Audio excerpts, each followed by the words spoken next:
மக்களே, நான் உங்க மஞ்சளா தணிகையிலேருந்து பேசுகிறேன்.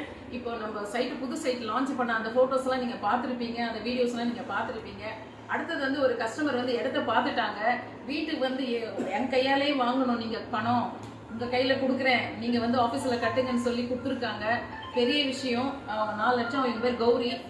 நீங்கள் சொல்லுங்கள் மேடம், என்ன விஷயம்? ஹாய்லாம் எங்கே சொல்லுங்கள். நான் வந்து தணிகையில் ஒரு இடம் பார்த்துட்டு எனக்கு ரொம்ப பிடிச்ச இடம். எல்லாமே அதில் அமைஞ்சிருக்கு. வினாம்பாக்கம் 1000 ஸ்கொயர் ஃபீட்டு நான் புக் பண்ணிவிட்டு எனக்கு ரொம்ப பிடிச்சிருக்கு. அந்த சுற்றி இருக்கிற இடம் ரொம்ப நம்ம வீடு கட்டுறதுக்கு தேவையான அனைத்து வசதிகளும் அங்கே இருக்குது. எனக்கு ரொம்ப பிடிச்சதுனால நான் இம்மிடியேட்டாக நான் அட்வான்ஸ் பண்ணணும்னு மேடம்கிட்ட சொல்லி மஞ்சுளா மேடம் வீட்டுக்கு வர வச்சு நான் இந்த ஒரு 5 லட்சம் நான் அவங்கக்கிட்ட அட்வான்ஸ் பண்ணுறேன். எனக்கு ரொம்ப பிடிச்சிருக்கு. எல்லாமே நிறைஞ்சிருக்கு. உடனே நம்ம வீடு கட்டி குடியேறலாம். அந்த பக்கத்துலலாம் வீடெல்லாம் கட்டியிருக்காங்க.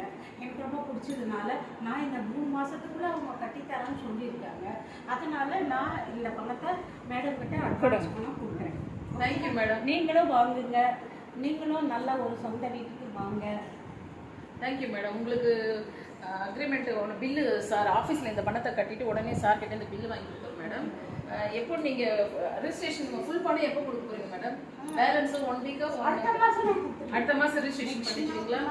சரி மேடம். சார் எல்லாம் நீங்கள் அரேஞ்ச் பண்ணி கொடுத்துட்டீங்க. கண்டிப்பாக மேடம். நெக்ஸ்ட் மந்த்து 1ஆம் அன்னைக்கு நான் கொடுத்துறேன். சரி மேடம், கொஞ்சம் கவுண்ட் பண்ணிக்கிட்டீங்களா? பேஜ்லேயே மறந்துட்டேன்.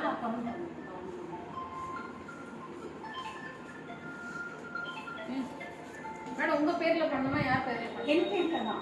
இல்லை, என் பேரில் இல்லை. என் பொண்ணு இருக்குது. வந்து கல்யாணம் ஆயிடுச்சு. அந்த பொண்ணுக்கு நான் கிஃப்டாக பண்ணணும்